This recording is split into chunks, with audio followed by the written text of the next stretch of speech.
Welcome to Tor House, the one-time home of one of America's premier poets. Robinson Jeffers lived here from its completion in 1919 until his death in 1962. Tor House is much more than a celebrity house or a mere historical curiosity. Edward Abbey, the radical environmentalist author of Desert Solitaire and the Monkey Wrench Gang, declared Jeffers to be a prophet, and a visit to Tor House to be a literary pilgrimage. Tor House is a work of literature, of poetry in stone. No doubt it was the poet's first masterpiece, and likewise his muse, for it was in the granite of Carmel Point, California, that the poet found his voice.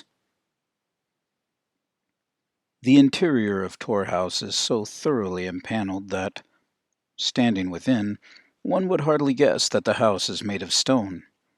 The dark redwood absorbs much of the light that the windows let in. In general, we will find the interiors of the buildings that Jeffers would later build to be much stonier.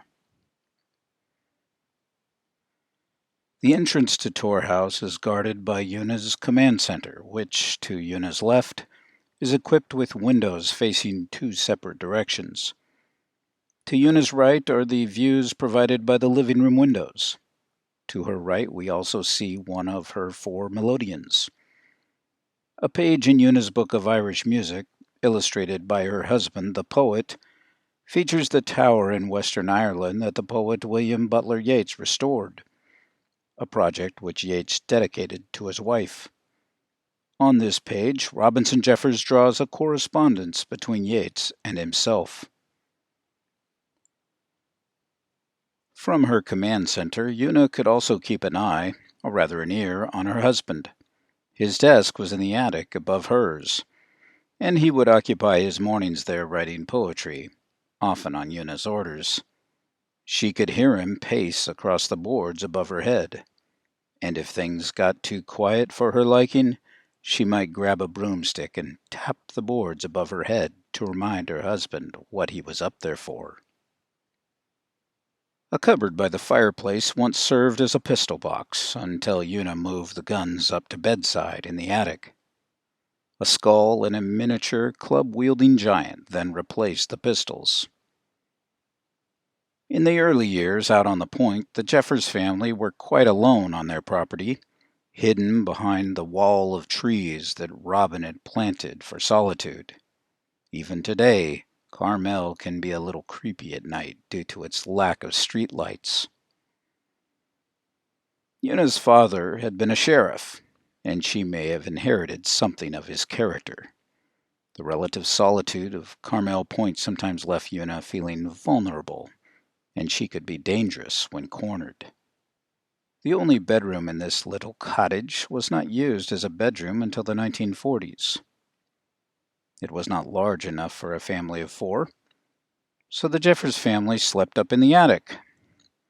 Tor House collected quite a guest list over the years. That list included actors, novelists, dramatists, musicians, dancers, philosophers, and, of course, poets. Una had a dream of building a tower, so she asked Robin to build her one. It was well understood that Una proposed the project to give Robin a therapeutic activity. Soon after he completed the garage, Robin began to work on the tower. Though the tower that Una Jeffers originally envisioned resembled an Irish round tower, Jeffers' actual creation came to resemble something like a ruined church, like the yellow steeple in Trim, County Meath, Ireland. The tower is elaborately designed, yet its broken profile, twisting lines, and bulging stones seem to allude to the ravages of the centuries, and what's more, a rather biological character. Whereas the lower vault is barren, mostly undecorated and incapable of much warmth, Una's room is quite nicely appointed with a well-lighted oriel alcove, Philippine mahogany paneling, Gothic arches, and a fully functional fireplace. The tower fireplaces are stacked and share the tower chimney. This room was Una's retreat, where she would pass her time reading by the fire or playing a melodeon. The melodeon fit nicely in front of the door of the secret passage, and with its cover down, it could function as a desk.